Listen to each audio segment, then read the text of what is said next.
Hello students, today we are going to discuss chapter number 9 for standard 7 and the name of the lesson is Directive Principles of State Policy यानी कि राज्य नीति के निर्देशक सिद्धांत. So some of the following types of principles are given below which we will try to discuss today and the following definition we will try to discuss first.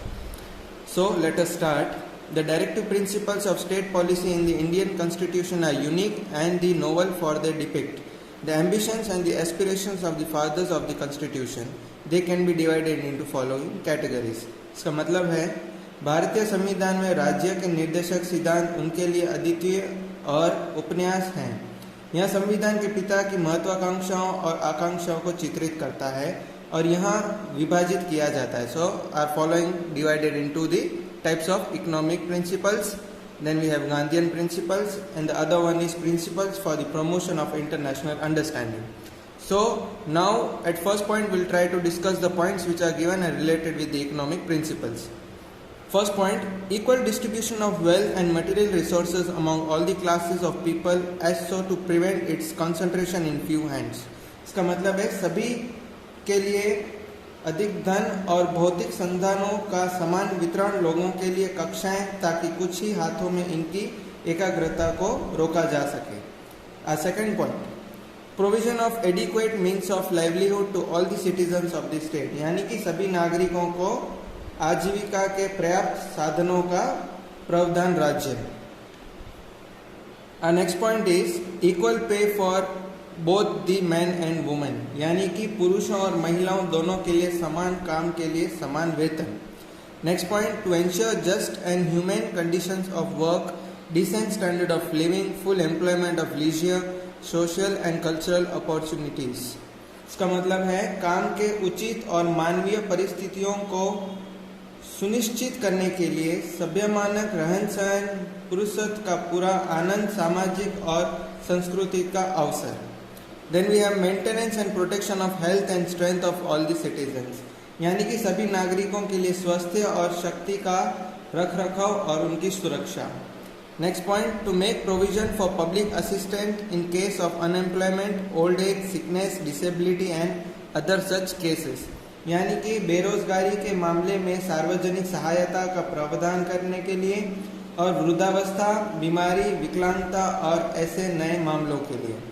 Then the last point of economic principles, to raise the level of nutrition and standard of living of the citizens यानी नागरिकों के जीवन स्तर और जीवन के स्तर को बढ़ाने के लिए. Now we have next point is the Gandhian principles. Our first point is prohibition of intoxicating drinks and drugs यानी कि मादक पेय और दवाओं का निषेध. Second point, to establish village panchayats यानी ग्राम पंचायतों की स्थापना करना. Then third point, promotion of educational and economic interest of the weaker sections of the people, particularly scheduled caste and scheduled tribes, and protection of them for social injustice and all forms of exploitation यानी कि शैक्षिक और आर्थिक को बढ़ावा देना के कमजोर वर्गों के हित लोगों के लिए यह विशेष रूप से अनुसूचित जाति और अनुसूचित जनजातियों के शैक्षिक और आर्थिक हितों को बढ़ावा देना और उन्हें सामाजिक अन्याय और सभी प्रकार से सुरक्षा प्रदान करना. Then we have prohibition of slaughter of cows, calves and other milk and draught cattle and promotion of animal husbandry for improving their breed यानी कि गायों के वध पर प्रतिबंध, बछड़े और अन्य मौजूदा मवेशी और पशुपालन को बढ़ावा देना और उनकी नस्ल में सुधार लाना. Last point of the Gandhian principles, to set up and promote cottage industries यानी कि कुटीर उद्योगों को स्थापित करना और बढ़ावा देना. And now we are to try to discuss the principles for the promotion of international understanding. The particular 4 points are given here which we will try to discuss. First point, to promote international peace and security यानी अंतर्राष्ट्रीय शांति और सुरक्षा को बढ़ावा देने के लिए. Next point, to maintain just and honorable relations with nations यानी कि राष्ट्रों के बीच न्यायपूर्ण और सामान्यजनक संबंध बनाए रखने के लिए. Third point, to foster respect for international law and treaty obligations in dealing with the people with one of the another यानी एक के साथ लोगों के व्यवहार में अंतर्राष्ट्रीय कानून और संधि दायित्वों के लिए सम्मान बढ़ाने के लिए. Last point, to encourage settlement of international disputes between by arbitration, यानी मध्यस्थता द्वारा अंतर्राष्ट्रीय विवादों के लिए निपटान को प्रोत्साहित करने के लिए. Now we are given here the bonded child labour paragraph which we will try to discuss.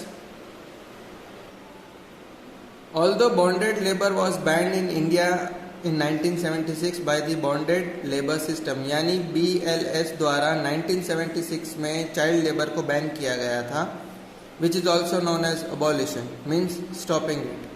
Act this practice is still common in agriculture, mining, construction, beadi making, carpet weaving and matchmaking industries etc. So इन सभी कामों के लिए बच्चों को child labouring में लिया जाता था. Why? What's the reason? इसके पीछे का कारण क्या है? We'll try to understand in further.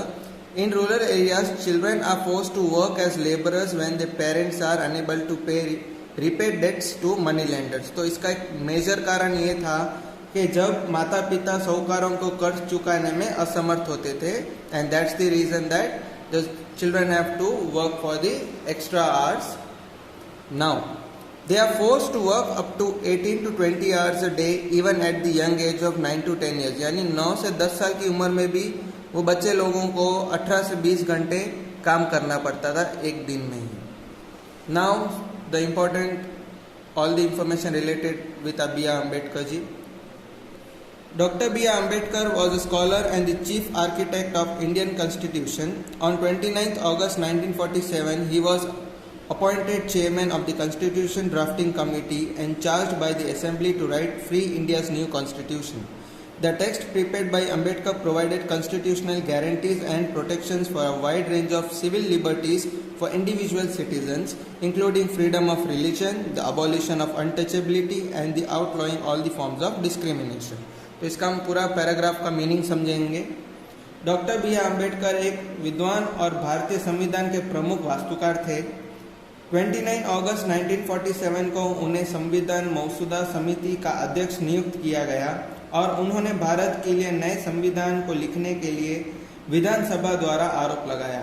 Ambedkar ji द्वारा तैयार पाठ ने संवैधानिक गारंटी प्रदान की और व्यक्तिगत नागरिकों के लिए नागरिक स्वतंत्रता की एक विस्तृत श्रृंखला के लिए सुरक्षा, जिसमें धर्म की स्वतंत्रता, अस्पृश्यता का उन्मूलन और सभी प्रकार के भेदभावों का बहिष्कार शामिल है.